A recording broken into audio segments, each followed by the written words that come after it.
চট্টগ্রামে গৃহবধূ হত্যার চাঞ্চল্যকর মামলার রায়ে স্বামীকে আমৃত্যু কারাদণ্ড এবং ভগ্নিপতিকে যাবজ্জীবন কারাদণ্ড দিয়েছেন আদালত। রায় ঘোষণার সময় দণ্ডপ্রাপ্ত এবং ভগ্নিপতি মোস্তফাকে যাবজ্জীবন কারাদণ্ড দেয় আদালত। তার জন্য পিটা নিয়েছে।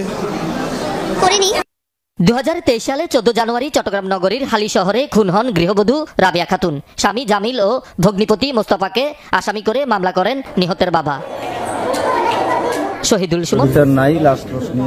আমরা তো বাড়িতেই ছিলাম, এনে পরে সকালে ফোন দিয়েছে যে আমার আব্বার লাশ নিয়ে গেছে, 4টা লাশ নিয়েছে, এর ভিতরে আমার আব্বারও নিয়ে গেছে। জীবনে ভোটও দেই নাই, তো স্টুডেন্ট লাইফ থেকে জামাত ইসলাম করি। আসসালামু আলাইকুম বন্ধুরা, সবাই কেমন আছেন? আশা করি অনেক অনেক ভালো আছেন। দর্শক শ্রোতা, আজকের যে ভিডিও ক্লিপটা আপনাদেরকে দেখাইছি হয়তোবা আপনারা বুঝতে পেরেছেন। আর আজকের এই ভিডিওগুলো শুধুমাত্র তাদের জন্যই যারা স্বামী স্ত্রীর মধ্যে প্রচুর পরিমাণের গ্যাঞ্জাম করেন এবং ঝগড়া করেন, দুনিয়ার থেকে অনেকেকে বিদায় করে দিতে চান। প্রিয় দর্শক, এই ঘটনা যদি আপনার জীবনে ঘটে থাকে অবশ্যই আজকের এই ভিডিওর মাধ্যমে সতর্ক হয়ে যান। কারণ বাংলাদেশের বর্তমান অন্তর্বর্তীকালের সরকার এমন একটি নিয়ম চালু করেছে, আপনারা শুনলে অবাক হয়ে যাবেন, আশ্চর্য হয়ে যাবেন। হয়তোবা অনেক কিছুই অনেকেই জানেন না। আগে আপনারা যারা স্বামীরা ছিলেন, বিশেষ করে কিছু দুষ্কৃত পুরুষ রয়েছে যা স্ত্রীদেরকে অনেক প্রচুর পরিমাণের মারধর করে এবং অনেক চাপ সৃষ্টি করে, তাদের জন্য আজকের এই ভিডিওটি।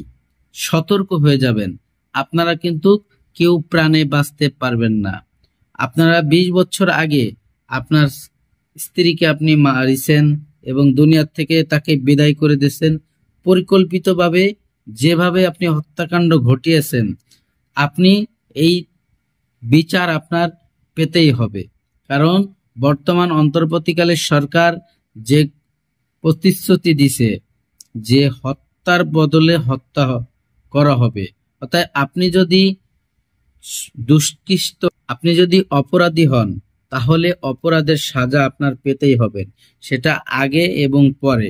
অবশ্যই সবাই সতর্ক হয়ে যাবেন যে স্বামী স্ত্রীর মধ্যে ছোটখাটো ঝগড়া লাগলেই আপনারা এই ধরনের কোনো আচার আচরণ এবং এমন কিছু করবেন না যে সে দুনিয়ার থেকে বিদায় হয়ে যায়। দর্শক, বরিশালে আরো একটি ঘটনা ঘটেছে।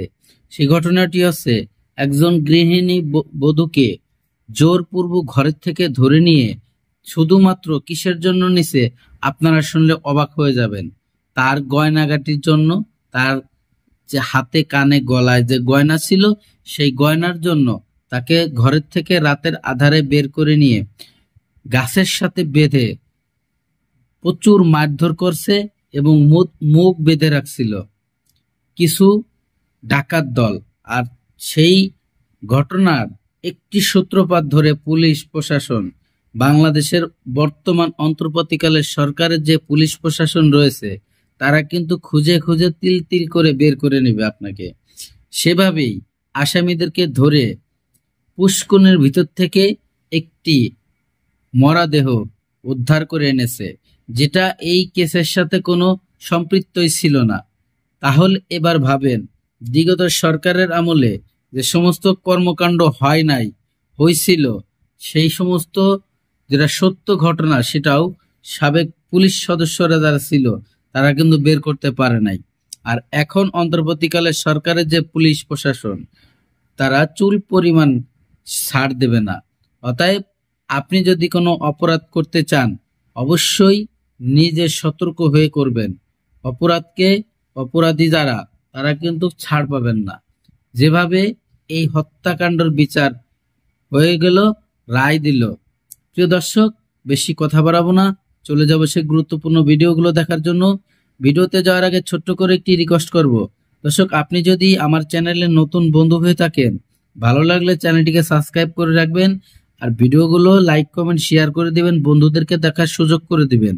চট্টগ্রামে গৃহবধূ হত্যার চাঞ্চল্যকর মামলার রায়ে স্বামীকে আমৃত্যু কারাদণ্ড এবং ভগ্নিপতিকে যাবজ্জীবন কারাদণ্ড দিয়েছেন আদালত। রায় ঘোষণার সময় দণ্ডপ্রাপ্ত দুজনেই এজলাসে হাজির ছিলেন। রায়ে নিহতের পরিবার সন্তোষ প্রকাশ করলেও আপিল করবে বলে জানিয়েছে আসামি পক্ষ।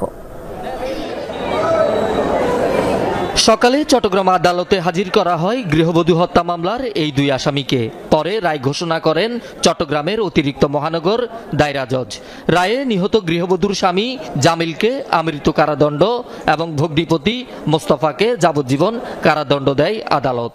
তার জন্য পিটা নিয়েছে, তাকে জড়িয়ে ধরে বলছে আমাকে এভাবে মারিও না, এরকম মারিও না, এত কিছু বলার পরেও সে নৃশংসভাবে তাকে হত্যা করেছে, পূর্ব পরিকল্পিতভাবে তার আরেকজন সহযোগী নিয়ে। রায়ে পর্যবেক্ষণে বলেছিলেন যে এই অপরাধের একমাত্র শাস্তি ডেথ সেন্টেন্স হওয়া উচিত ছিল, কিন্তু তাদের বয়স, তাদের পারিপার্শ্বিক বিবেচনায় আদালত আমৃত্যু কারাদণ্ড দিয়েছেন, একজনকে যাবজ্জীবন কারাদণ্ড দিয়েছেন।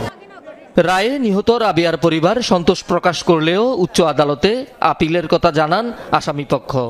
মৃত্যুদণ্ড হইলে আমি আর একটু খুশি হইতাম, আমার বাচ্চারাও, আমার মেয়েটাও আত্মায় শান্তি পাইত, কিন্তু তারপরও ওদেরকে আজীবন কারাদণ্ড দিছে, আমৃত্যু কারাদণ্ড দিছে। আমি খুশি। শুরু থেকে চেষ্টা করেছি আসামিকে খালাস দেওয়ার, যথেষ্ট গ্রাউন্ডও ছিল, যেহেতু সে ঘটনাস্থলে ছিল না, তার 164 যেটা ছিল ওইখানে এক্সকালপেটরি ছিল, সে বলেছে 164 যে আমি খুন করিনি। 2023 সালে 14 জানুয়ারি চট্টগ্রাম নগরীর হালি শহরে খুন হন গৃহবধূ রাবিয়া খাতুন। স্বামী জামিল ও ভগ্নিপতি মোস্তফাকে আসামি করে মামলা করেন নিহতের বাবা। শহীদুল সুমন, যমুনা নিউজ। আওয়ামী লীগ জীবনে ভোটও দেই নাই, তো স্টুডেন্ট লাইফ থেকে জামাত ইসলাম করি। লজ্জা করে না? করে না। কি ব্যাপারে লজ্জা করবে? আমি কি নাইতে আসছি? তুই আমাকে মহিলা বলছ কোন সাহসে? ভাইরা বম মারতে আসছি আমি এখানে এইভাবে বাচ্চা নিয়ে? আমাকে বলতে না দিলে আমি বলবো না, আমার ঠেকা পড়ে নাই। আমার বাচ্চা তো স্টুডেন্ট, এখন কি এজন্য কি আমরা রাস্তায় নেমে মারামারি করব, কাটাকাটি করব, এদের সাথে বেয়াদবি করব? কোন ধরনের বলেন? বলতে বম পাবো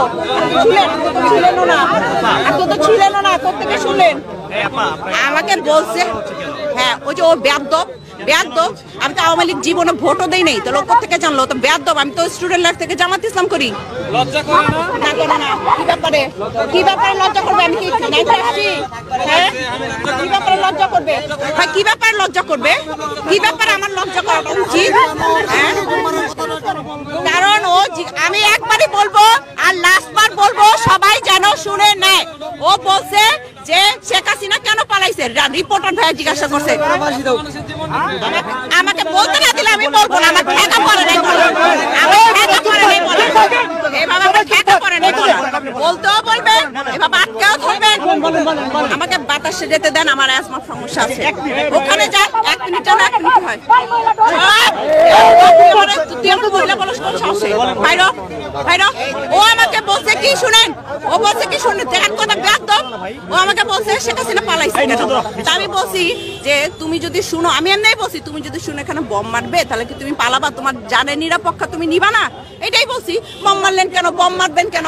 বমটা পাবো কই আর মারবো কেন? কোথায় মারবো? বম মারতে আসছি আমি এখানে এইভাবে বাচ্চা নিয়ে। এখানকার সাধারণ মানুষ, সাধারণ ছাত্র জনতার আসলে আওয়ামী লীগের উনি বলে কি শেখ হাসিনা নাকি পালায় নাই, শেখ হাসিনা নাকি এখনো আছে।